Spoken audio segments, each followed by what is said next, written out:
Happy Hanukkah, Mr. Mash. Merry Christmas. Usually, this is our last episode of the year, what we're doing tonight. This year, we're doing our Christmas vacation episode first, and that's because, I don't know if you guys know, wouldn't surprise me if you hadn't heard, it's pretty obscure. There's a movie coming out. What is it? Space Wars? Star Battles? Monkey Balls. Monkey Balls. Baseballs. There might be a new film in a very popular, beloved franchise coming out in the near future, and we may be doing an episode about that series. It's Star Wars. Merry Christmas. Merry Christmas, assholes. We're doing our Christmas vacation episode first, and this has become a yearly tradition in and of itself. This is our third year doing the Christmas vacation episode. Wow, really? I want to clarify that title. I think it was Siriad on the Facebook page. He said something in January about how the vacation wasn't over yet. He took it to mean that the Christmas vacation episode is announcing a vacation for us from the show. The Christmas vacation episode, the original one happened. We were going to do a themed episode that week. Both of us, with the holidays, had fallen behind. So instead we did a loose formatted episode where we just generally discussed the holiday. Like what we were doing for that holiday. Yeah. The movies we were watching. And every December we're both swamped with stuff. Though next year I really do want to do a focused episode about Christmas-themed horror films. Okay. We'll see what happens. That's 12 months from now. We'll just start preparing for it now. But this isn't just a Christmas vacation episode. We actually do have a way to add a little structure to our show tonight. You longtime listeners may remember back in February, we did an episode called Our Favorite Things. We made 10 list favorite robots. And today we're doing a small version of that built around Christmas. Our favorite Christmas movies, television specials, and our favorite Christmas songs. Okay. Say Mr. Beefy. Say it. Say it. Mr. Beefy. And I love you. Before we do that, though, we should talk about what we got each other for Christmas. Okay. You go first, because mine's better. Mr. Mash and I have been friends for so long. We've been friends since the 7th grade. I received from you a throw blanket that has Frankenstein's monster on it. It's not just a picture of Frankenstein, it's him in a police lineup. Here in the room where we record, there's a throw that JD frequently uses, so I guess this is meant to be my equivalent. What did I give you, Mr. Mash?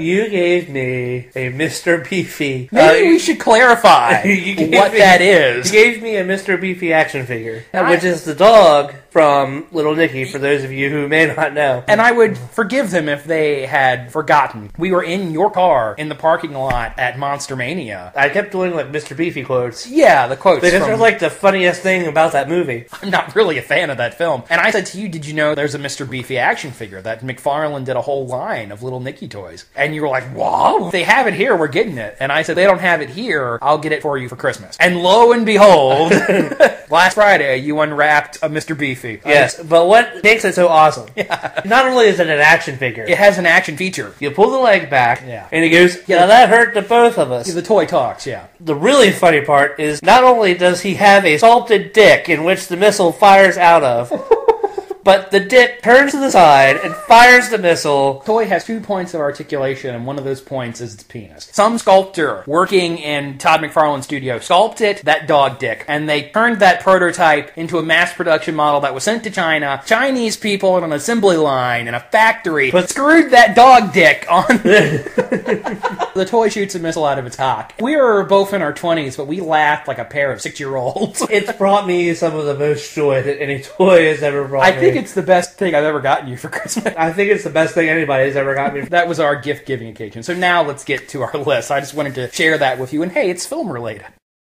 Merry Christmas, movie house!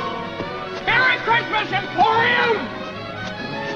Merry Christmas, you wonderful old building and loan!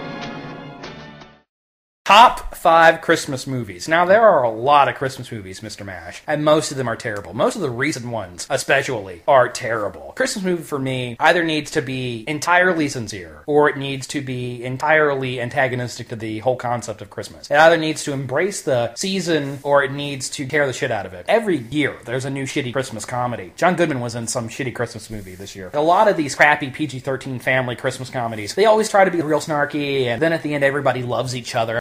Go whole hog or go home. To be fair, some of the classics, like Christmas Vacation. I don't know if I would consider National Lampoon's Christmas Vacation a classic, JD. I've never seen it, truthfully. I've never seen any of the vacation movies. What? Oh, we're fixing that. I'm gonna buy it just to make you watch it. It seemed to me one of those movies that became a classic just because it gets shown on cable every December. And there's another one on your list that is a prototypical example of this. I don't think that's fair. My number 5 Christmas movie, and it's not just a Christmas movie, it's actually associated with another holiday. I'm talking about The Night Before Christmas. That's a good one. I wish I would have thought of that. I adore this movie. It's the classic goth kid choice. I get in the mood to watch this movie for Halloween. I get where you're coming from, because it's set in Halloween Town, but Halloween is the first scene, and the rest of the movie is leading up to Christmas. I understand that. And fantastic music. I think everybody loves the soundtrack. Love the visuals. We both would like to spend vacations in Halloween Town. Oh, yeah. We talked about it in more detail on our Tim Burton episode, even though Tim Burton did not actually direct this movie. Henry Selick directed this movie. And I think your number 5 choice is a little spooky, too. My number 5 is Krampus. Brand new movie. Just came out 2 weeks ago. It hit me in all the right feels. Spooky enough that it hits you in that Christmas Carol spookiness. It hits you in the face with Christmas cheer and some Christmas fear. On one of our previous Christmas episodes, the Krampus always comes up. It's a beloved Christmas tradition in my house. He's really taken off in popularity over the last couple years, and now he's got his own movie. Really enjoyed Krampus a lot, too. There's a sequence involving evil killer gingerbread men. Made me think that a modern-day Gremlins movie might actually be good. If they did it with that same kind of tone. Mostly practical creature effects in this movie, which is another reason I think we liked it. And they were beautiful practical effects as Yeah, well. the whole sequence with the killer toys was great. That scene was like a big budget remake of Demonic Toys, right down to the Jack-in-the-Box. Yeah. Really had a lot of fun with it, agreed. It's been doing well at the box office, and I really hope we get a sequel. I hope we get a Krampus movie every December. That would be fantastic. As long as they're still good. Number 4 on my list is also a Christmas-themed horror movie. Probably my favorite Christmas-themed horror movie, with one exception that's on both of our lists. It's Silent Night, Deadly Night. And I believe this has come up on previous Christmas episodes. Yeah. I endeavor to watch it every year. It's the meanest, most sadistic, sleaziest Christmas movie I've ever made. Completely hates the holiday. It's all about destroying the iconography of Christmas. The homicidal man dressed as Santa goes to his orphanage. The plot's not that important. There's a snowman in the yard in front of the orphanage. That snowman did not provoke him in any way, but he nevertheless decapitates the snowman, because that is how much this movie fucking hates Christmas. I think it's the only Christmas movie you're going to see that has a rape scene in it. It's so sick and violent and cheesy and campy. There's a lot of unintentional hilarity. I fucking love Silent Night, Deadly Night. It's actually a pretty good movie. Well, pretty good in it's a quotation fun marks. movie. It's a fun movie. Fun, for sure. This is also the most well-known Christmas slasher movie, because there are a bunch. One that Santa's Sleigh is probably... I'm surprised that wasn't on your list, dude. You love Santa's Sleigh. I don't know that it's like my favorite. One that didn't make my list, I guess this is my honorable mention, Christmas Evil. More like a slow-paced character study, and it is such a weird movie. Your number 4? My number 4 is How the Grinch Stole Christmas. Now, not the cartoon. The live action. The one where Jim Carrey plays the Grinch. Now, you like this movie.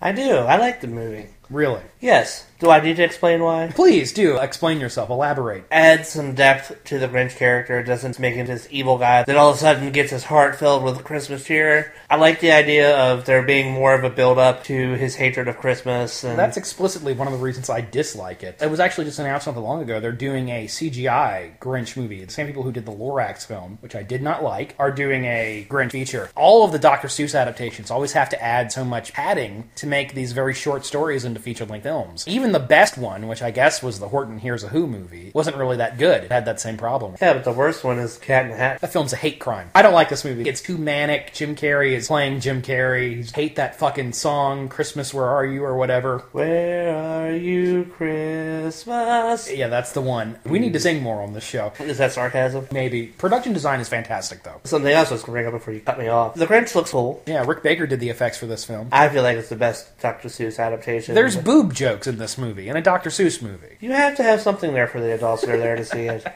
Whatever. I have a third reason why it's on the list. Because it's JD's top 5, not Zach's top 5.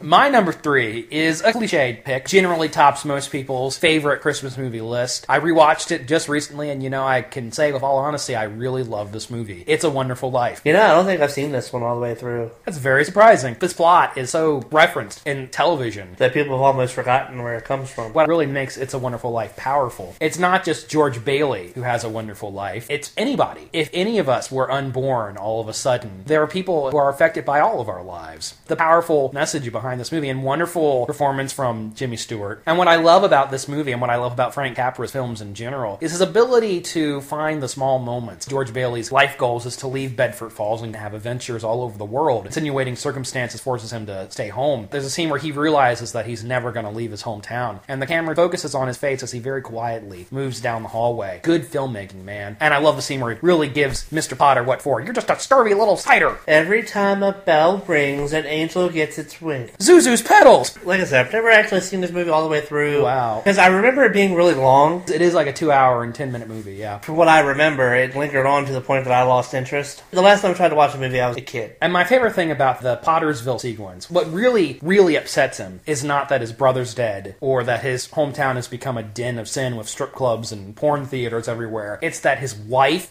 is a librarian. Anyway, great movie. Love it. Your number 3? A favorite of ours, I'd say. Yes, it's a film we've talked about on the show a couple times before. Batman Returns. Yeah. I can't imagine Christmas without Batman Returns.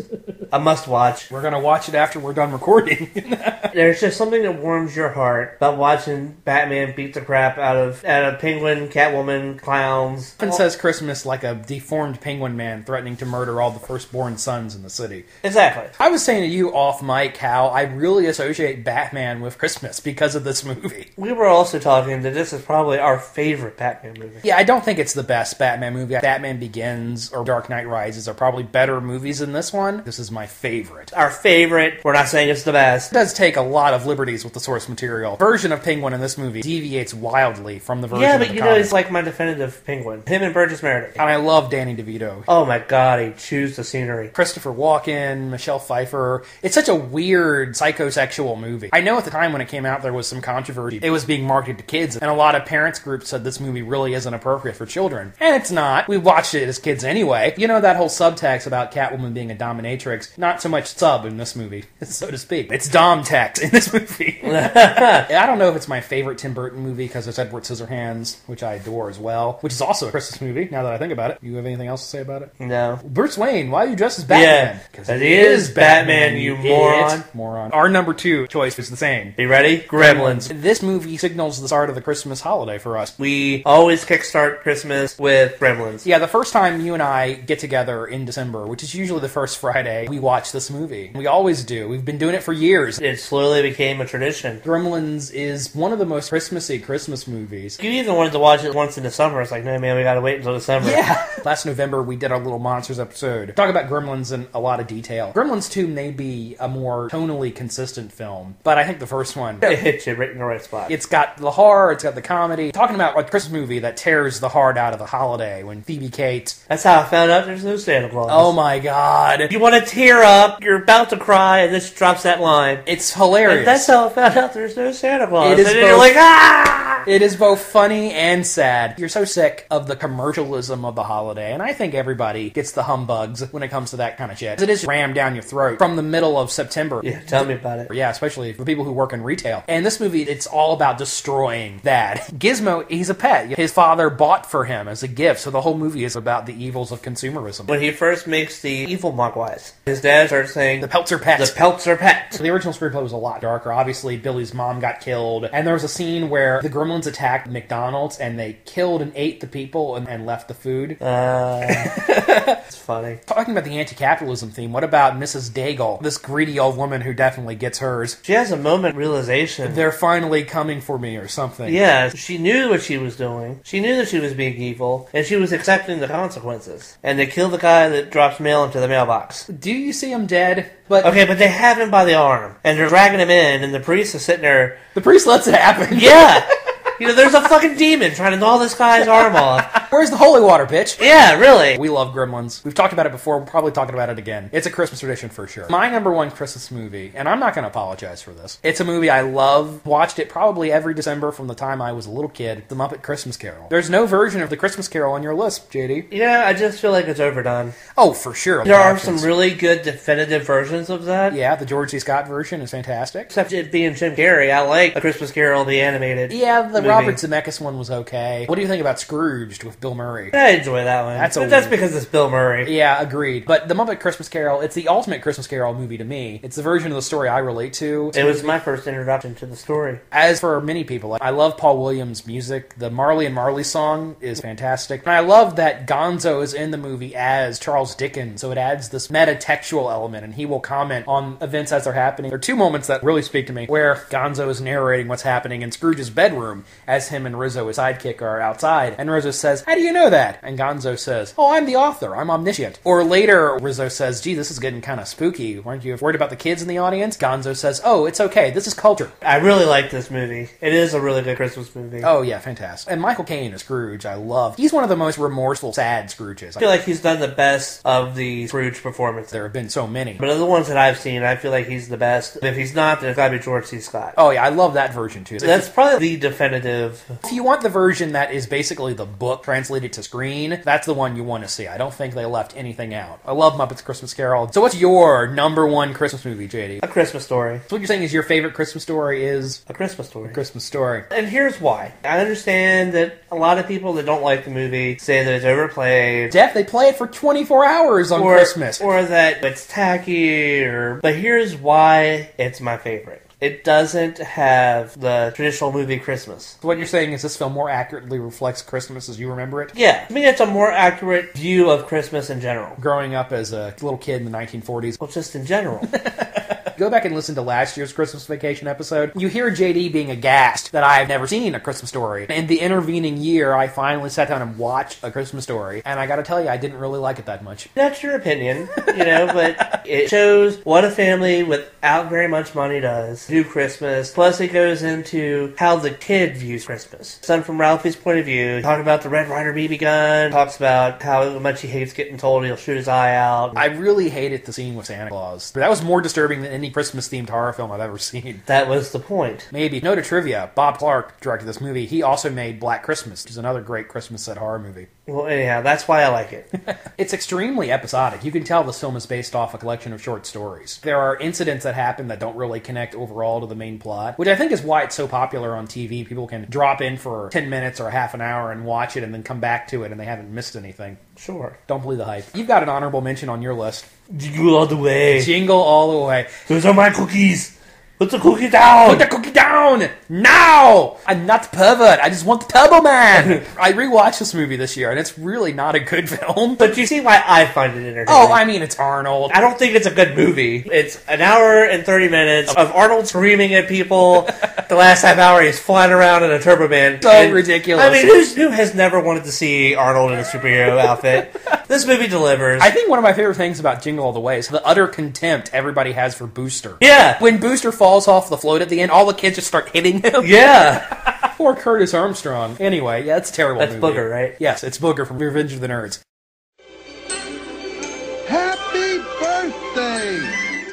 Our next category is top 5 Christmas specials. How would you define a Christmas special, JD, as opposed to a film? So a Christmas special, it's not feature length. They're usually about a half hour to an hour long. Yeah. You put it best. It's not a Christmas episode of a TV show. It's its own standalone thing. They can be connected to a TV show, but it has to be presented aside from the show. Right. The iconic ones, your list is mostly iconic ones. I think I picked some more offbeat stuff. What's your number 5 Christmas special? It's a Charlie Brown Christmas. I know it's overplayed. I know it's a stereotypical choice, but It doesn't feel like Christmas without it. Yeah, I love Charlie Brown too. The Christmas tree Falls over. such an iconic symbol. The religious aspects of this movie makes it pretty uncool. There is that moment where Linus goes out on the stage and has his little monologue. He quotes the Bible and talks about the true meaning of Christmas. You need that these days. I'm of two minds about that. You should always acknowledge the origins of things. But then again, the Merry Christmas, Not Happy Holidays is so obnoxious. There's so much gross entitlement. I'm not even talking about the biblical meaning of Christmas. I understand that he quotes the Bible to do it. It's more along the lines of to inspire the spirit of Christmas. But Charlie Brown's great. As a quarter Jew, I have to say there's a real dearth of Hanukkah television specials. The only one I can think of is, I think, Rugrats did a Hanukkah special. They did do a Hanukkah special. Yeah.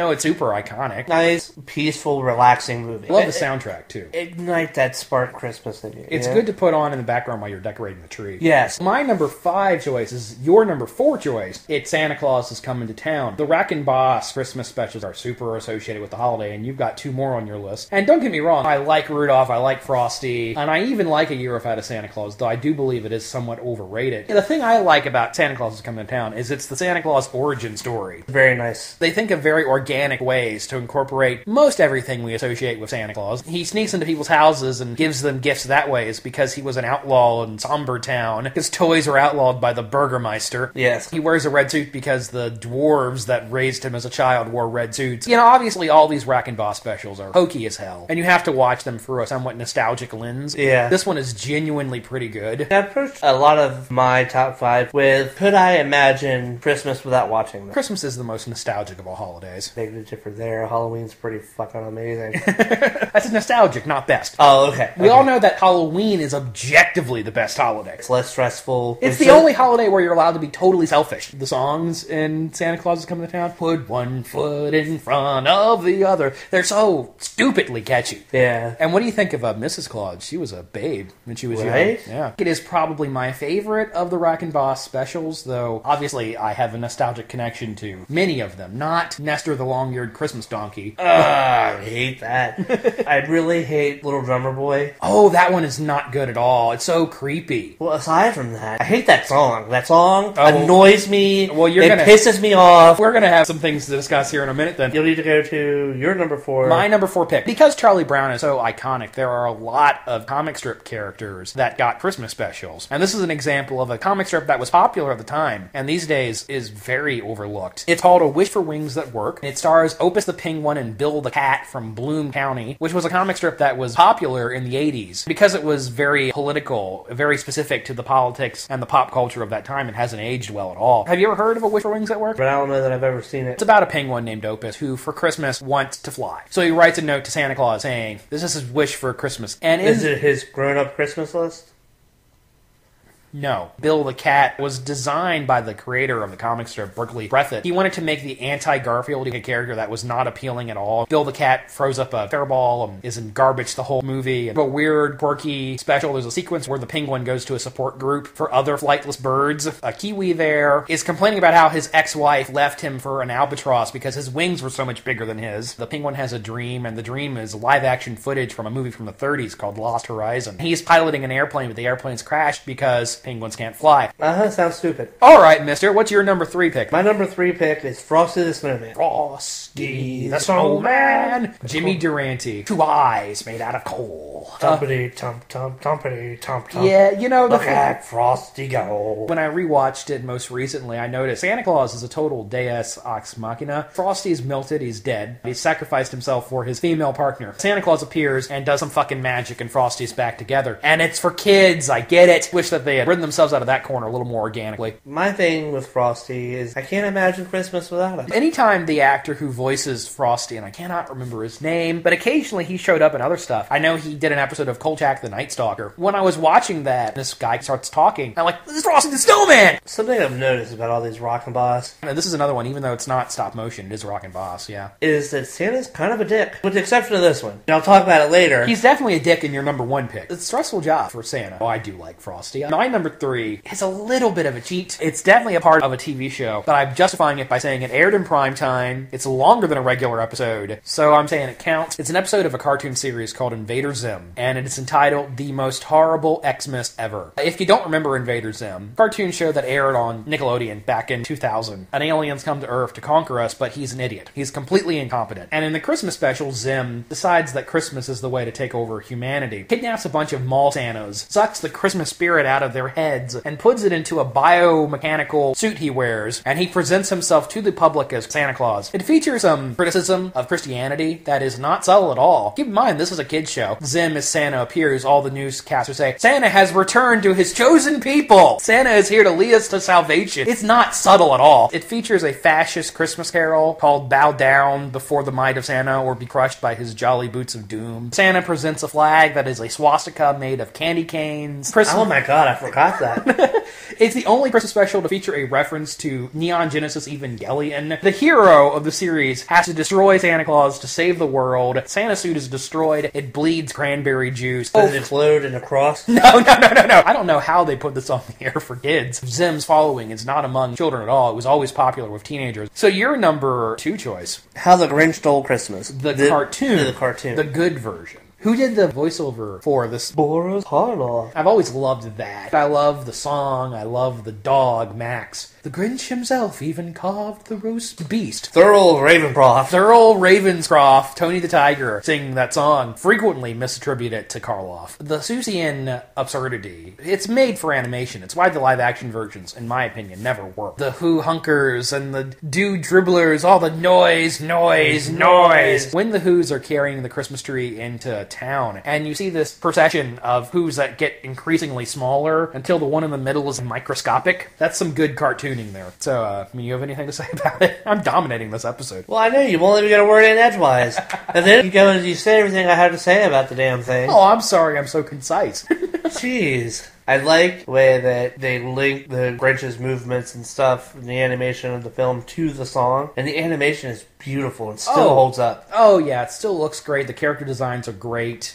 And those were done by the Looney Tunes artists, right? Chuck Jones. That one. The moral. Yeah, it's cheesy. Yeah, it's hokey. Maybe Christmas doesn't come from a store. Maybe Christmas means a little bit more. Yeah, I love it. My number 2 is another comic strip inspired special. The Garfield Christmas special. Now, I know it's not cool to like Garfield, but I don't give a shit because I fucking love this thing. As a kid, the Garfield Christmas special, my number 1 choice. And then a Ziggy's Gift, which is another comic strip inspired Christmas special. We're all on a VHS tape, recorded off a TV. And I would watch this tape throughout the year. I didn't just watch it at Christmas. I watched it all the time. Have you ever seen the Garfield Christmas special? I don't think I have. John takes Odie and Garfield because John's the kind of guy that takes his pets with him when he goes on a family vacation. He takes them up to his family's house where his brother, Doc Boy, and his dad and his mom are there, and his grandmother. Garfield bonds with the grandmother who is missing the grandfather who's passed. So there's a little bit of that sadness in there, but there's a lot of humor. There's a song where John is talking about how excited he is for Christmas, and Garfield is typically being sarcastic and not giving a shit. So much of this is in my memory forever. There's a scene where the grandmother puts hot sauce in the dressing. Garfield is eating food underneath the table. He makes a back scratcher out of a lawn fork and a glove. I'm sure I'm not doing a good job of explaining it at all. For people of a certain generation, if you saw this as a kid, in my opinion, it's kind of a classic. Starts with a dream sequence where John gives Garfield a robotic suit that he sits in, and it magically produces anything he wants for Christmas. Lou Rawls did the songs for it. If you haven't seen it, I'm going to have to make you watch. I love the Garfield Christmas special. There's nothing wrong with that. My number 1 is the obvious one. Rudolph the Red-Nosed Reindeer. I hear he had a very shiny nose. And if you ever saw it, you would even say, it glows. It glows, oh my. Like a light bulb. What makes Rudolph so appealing to you? Actually, it's not so much the Christmas special. My grandmother used to have one of the old animatronic Rudolph the Red-Nosed Reindeer toys. Okay. That you can only get at Montgomery Ward. And it would walk around and it made the nose noise. And yeah, that weird whistled noise. Yeah. And the nose lit up. Always played with that thing every year for Christmas when I was like 5. I asked my grandmother, what is this from? Up until that point, I'd not seen it. Wow. It's Rudolph the Red-Nosed Reindeer. What the hell's wrong with you, The kid? Christmas special.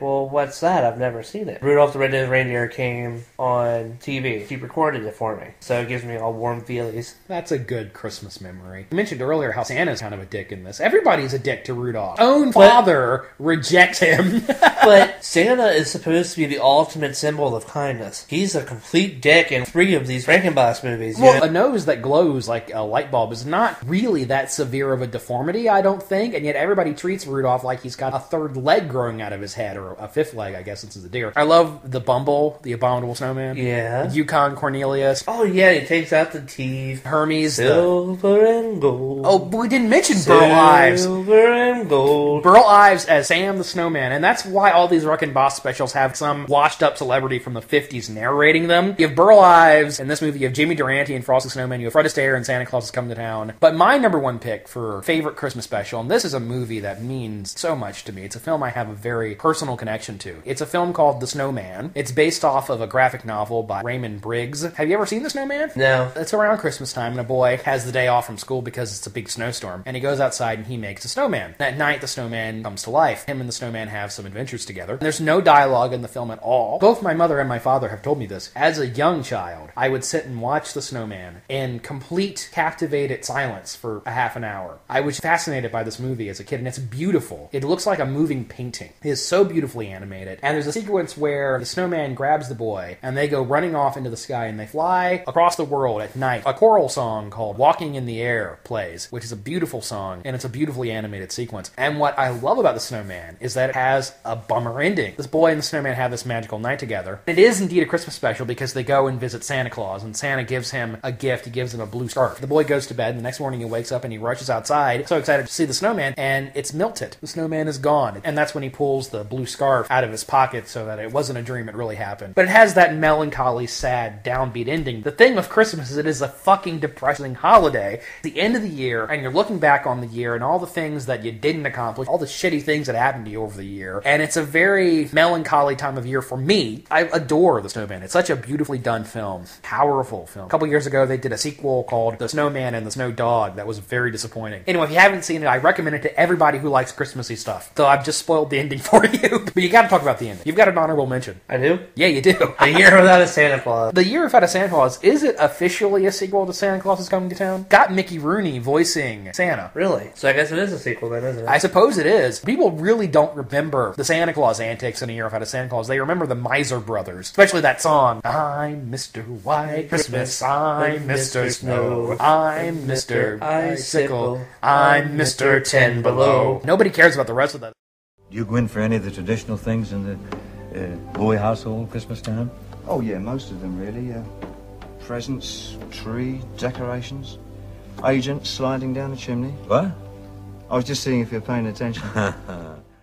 Mr. Bangers, you know what you hear on the radio when you turn it on December 1st? Gee, what? Christmas music. It's not December 1st, man. It's November 1st. Maybe. It could be earlier than that. Most Christmas music is terrible. The older I get, the less tolerant I become of Christmas music, to the point where 5 years ago, I was on a family trip, and she was playing Christmas music in her car, and I was so sick of hearing the same 7 songs over and over again that I decided I would start burning CDs of Christmas music that didn't suck, is what I called it. Christmas songs I found that I can actually stand to listen to. And here it is, my 6th year doing it, and I'm still somehow finding Christmas songs that aren't fucking terrible. Before we get to our favorites, what do you think is the worst Christmas song ever made? Little Drummer Boy. It's incredibly overplayed. Oh, all of these are. That one specifically. Like, you'll hear that damn song 10 times in one fucking day. That's the problem with all of the standard Christmas songs, is you hear all of them incessantly. I hate the pentameter of it. The rum-pum-pum-pum. I get it. He's playing the fucking drum.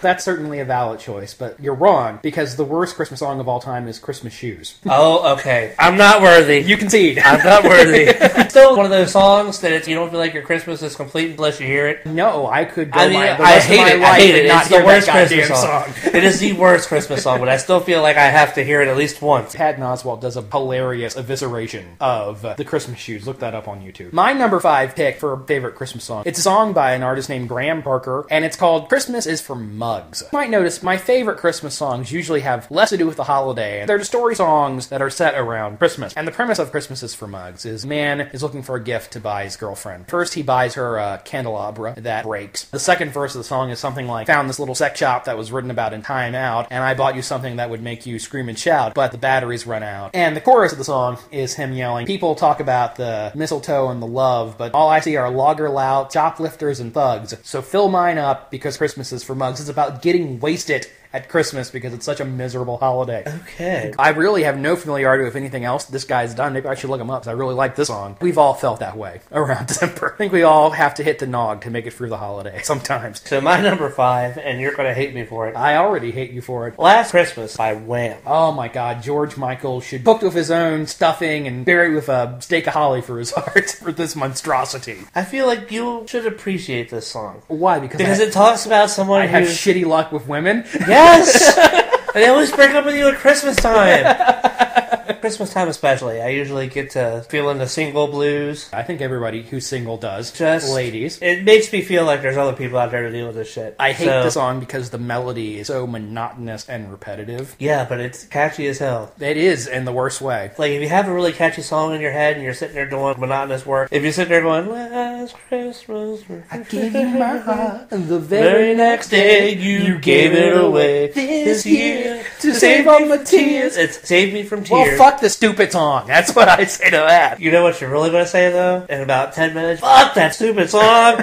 Stuck in my head. The only thing worse than this is that goddamn Mariah Carey song. My number 4 Christmas song is the song that you described as your least favorite, and that's Little Drummer Boy. And I'm not just talking about the Bing Crosby, David Bowie version, though I do love that version. Okay, I like that version. That is the only version that's tolerable. Because actually, it's not even Little Drummer Boy. Well, Bowie's singing a different song. Peace on earth, gonna be... That's my Bowie impersonation there. The reason I like Little Drummer Boy is the message it conveys, which is no matter a person's social standing, they still have a gift worth giving. It's a really nice message to hear, especially around the holidays. I genuinely like the melody, and even though I myself am not religious, I find that the religious hymns are the Christmas songs that touch me the most. I like the old ones in the Bleak Midwinter. A lot of those melodies are very old. In order to survive all these years, they had to have been memorable. I mean, it's memorable. I just hate... It's repetitive. I totally understand why you hate it. So your number... Fuck the Little Drummer Boy, not in the good way. Oh my god. Now, what's your number 4 favorite Christmas song, Mr. Nash? Jingle Bell Rock. I like Jingle Bell Rock. I can groove It's with a that. fun song. It's one that you need to have at every Christmas Do party. you need to hear the song before you can mix and mingle in a Jingle Bell spree? Jingle Bell Rock. I'm especially fond of the Herb Albert and the Tijuana Brass version. I like Jingle Bell Rock. That's one I can tolerate, for sure. The original version is the best. Yeah. My number 3 is another untraditional Christmas song by a band named The Pogues, and it's called The Fairy Tale of New York. Oh, it's just that you faggot one. Trigger warning for our gay listeners. This is the only Christmas song that makes use of the F word, the other F word, about a couple who meet in New York at the holidays. And the first verse is their first Christmas together, in love with each other, and it's all very good and happy. The second verse is their second Christmas together. And by that point, they are bitter and jaded, pissed off at each other, and they're insulting each other. First off, if you like that traditional Irish or Scottish dance music, this song has a melody like that. Opens with, "It was Christmas Eve in the drunk tank, and an old man said to me, won't see another one." The bridge in the middle of the song, which I find so powerful. The woman says to him, "You took my dreams from me when I first found you." And the man says, "I kept them with me, babe. I put them with my own. Can't make it all alone. I built my dreams around you." Hits me right in the feels, man. You're actually getting a little teary-eyed about it. The more I hear it, the more it grows on me. I actually do kind of like it. But it's one you probably shouldn't bust out around grandma, not your grandma, because your grandma swears like a sailor. Most grandmas. So your number 3 pick, another appearance by the Grinch. Yes, I really like the Grinch. I would be more like Little Cindy Lou Who and my grandmother being the Grinch, because every year I have to get her in the Christmas mood. I relate to the Grinch so much. You're a mean one, Mr. Grinch. Really are a heel. One thing Dr. Seuss was great at was wordplay. It's definitely displayed in the song. It's a fun song. I usually do not like the song out of context. It's great within the special, but when you turn on the radio and you hear it, if a person came from the moon who had never celebrated Christmas before in their life, had no idea what it was about, and heard this song, they would have no fucking clue how this relates to the holiday in the least. I love that it's a Christmas song that is nothing but a long string of disparaging remarks. I wouldn't touch you with a 9.5-foot pole. 39.5 foot pole. 39.5-foot pole. That's why I like it. What's your number 2 favorite Christmas song, JD? It's the Christmas Can. Straight No Chaser? Yes, Straight No Chaser. Which is an a cappella group. Yeah, they're a cappella. It's one of those songs that really embodies the modern spirit of Christmas. Yeah, mostly shopping.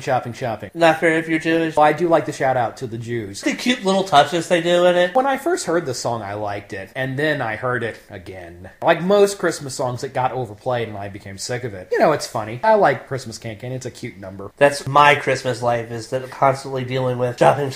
My number 2 favorite Christmas song, and this is another religious hymn. What Child Is This? Famously, this is a religious song set to the melody of a drinking song. It's a song called Green Sleeves, and that's how they tricked people into becoming Christians back in the day. They would take these religious songs and then set them to melodies that people already knew, so they would remember them. What Child Is This? It's a very haunting, low-key melody that I really like. Another haunting Christmas song that almost made it on my list is The Carol of the Bells, which has got a very spooky melody. Yeah. My favorite Christmas music is the music that acknowledges that you don't have to be happy in December. And I feel like mine is the exact opposite. Yeah, we tend to have... With the exception of my number 1. There was no way we were avoiding this. What is your number 1 favorite Christmas song of all time, Mr. Mash? Juggle Bills by the Crypt-Keeper. Have yourself a Scary Little Christmas. The Tales from the Crypt Christmas album. I have played music from the CD every year. What's the premise of Juggle Bills, Mr. Mash? Juggle Bills, Yeah. that's all that Santa does. Yeah, it's a parody of Jingle Bells. The fat guy's broke. Santa's being sued. Many different parties. I just know he can't pay his bills, and he had to barbecue reindeer to feed the elves. This is a placeholder for that entire album. I really loved the whole album. Brought so much joy into our lives since we've discovered it. It's a tradition that we listen to it. Yeah, the one year we went to Monster Mania, I'd forgotten to pack music. So this was the only music we had in the car. Both to and from Baltimore, we listened to fucking Crypt-Keeper Christmas CD. And we've inflicted it on other people now. It's become our job to spread the gospel of have yourself a scary little Christmas. Every time I get somebody in my car that hasn't heard it,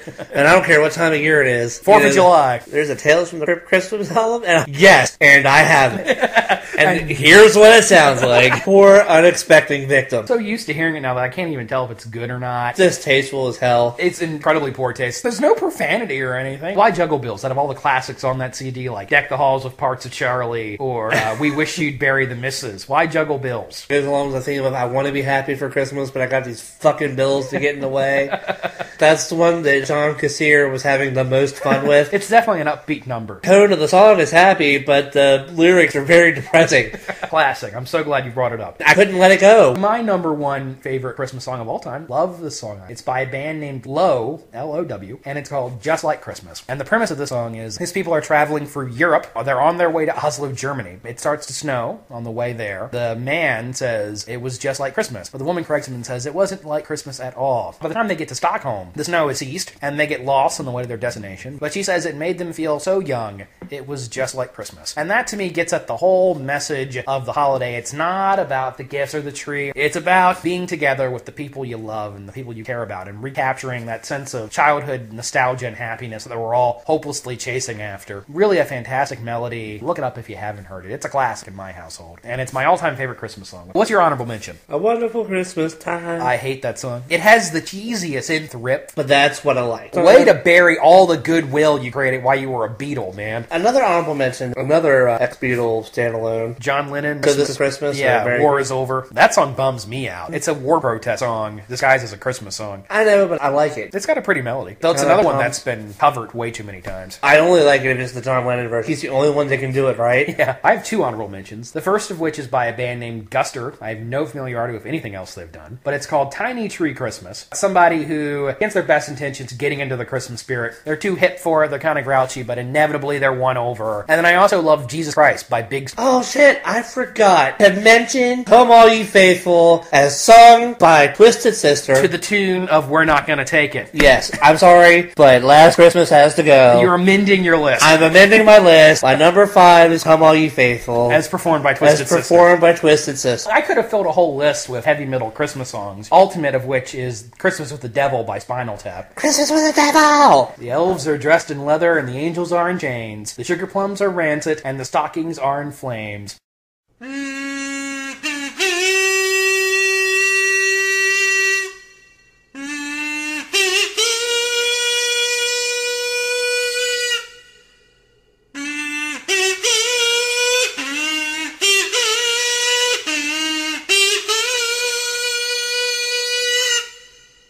So now that we're all in the Christmas spirit, let's get bummed out. Let's talk about the people who have died this year. This has been an awful year for celebrities that we care about dying. A lot of iconic people have shuffled off this mortal coil. When Christopher Lee died back in June, tagged on a thing at the end of our dinosaur episode to talk about Christopher Lee passing, was one that we really felt. Since then, even more people have passed. The one that hurt the most was Wes Craven. That was the one that I was really tore up about. Because it was sudden. We didn't know he was sick. I actually shed a little bit of a tear. The creator of Freddy Krueger, which is our saint, the mascot of the show. The man set his mind to it. He was a horror genius. He had a classic in every decade, from the moment he started making movies. The Hills Have Eyes in the 70s, Elm Street in the 80s, Scream in the 90s. I guess he didn't have a classic in the 2000s. No, he did. Cursed? No, not Cursed. My Soul to Take. I don't know if My Soul to Take was a classic. Red Eye was good. My Soul to Take has a following now. Oh, does it? I thought people hated that movie. We did a whole episode devoted to Wes Craven. He was the first director we ever talked about. Yvonne Craig passed, the original Batgirl. That ass. Oh my god, she was so hot. Let's give that ass a 5-gun salute.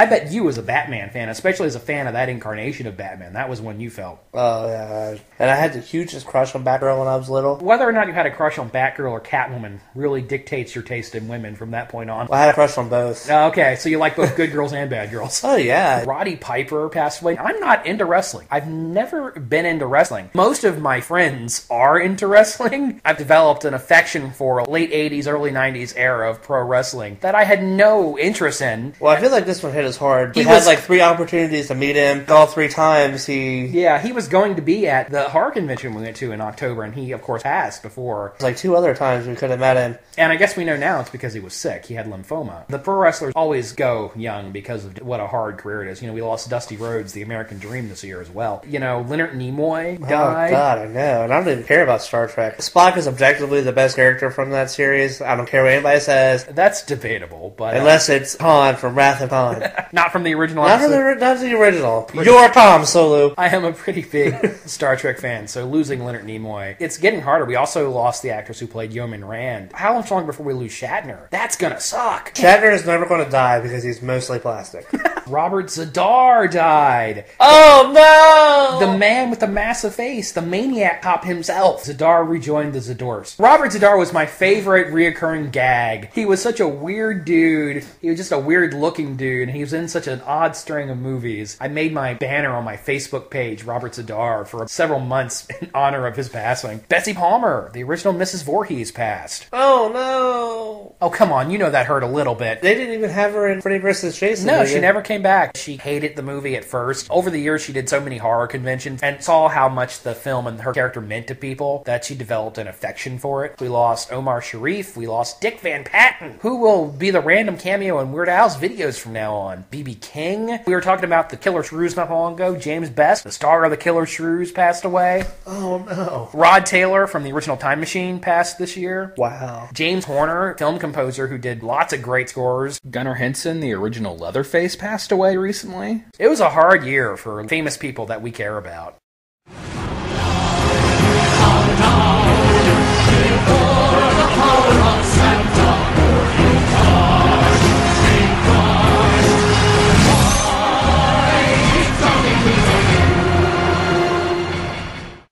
We got some nice feedback. Thank you, Gabe, on the Facebook page for the very nice message you sent us. Dr. Disak ND wrote us a very nice message on our Attack of the Killer What episode. Thank you for that. What did he say? He said, really killer episode. Oh, I see what he did there. We sent out a message to our fans and what they would like to be called, and Lee suggested Monster Kids as the general nomenclature for the Bangers and Mash audience. All right, I'm down with that. I feel like that's very fitting. You like the structure of this one a little bit better than... Well, we will probably end up doing another list episode at some point in the near future. To be totally honest, guys, sometimes we need a filler episode. We always just have so much going on in our lives. Yeah, I think you're making fun of me, but it's true. It was me that came up with the idea for the list episodes. It's a way to have a structured, loose episode. Yeah, so that we don't have to watch 1,000 things for. Should we give them just a taste of some of the shit we're going to be talking about next year? Maybe. We should leave it as a surprise.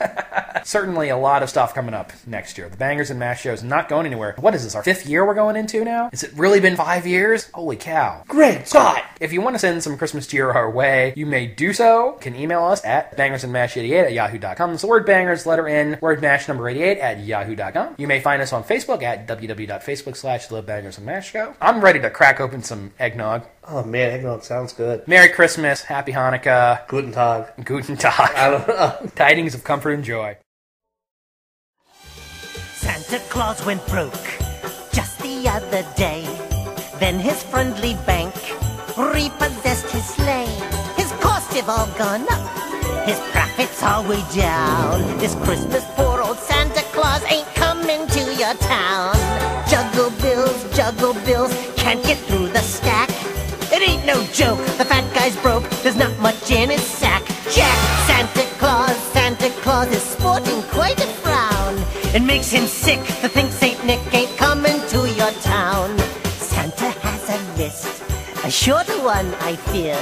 Your name's not on it now, but maybe on next year. The money crunch has hit, dear Santa Claus as well. Someday this Christmas will be called the holiday from hell. Juggle bills, that's all that Santa does. No time for toys for girls and boys, it ain't what it once was. 'Cause Santa Claus hasn't got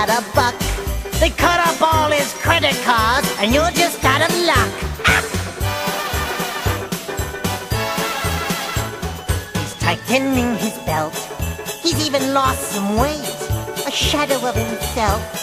At just 328, he had 8 reindeer once, but now he's down to 5. He barbecued the other 3 to keep his elves alive. Juggle bills, just to make ends meet. Santa's got a push cart selling chestnuts on the street. Oh, Santa Claus, it's so hard to believe that roly-poly jolly man won't be there Christmas Eve. Yesterday was bad, today is even worse. I thought I'd never hear dear old Santa curse.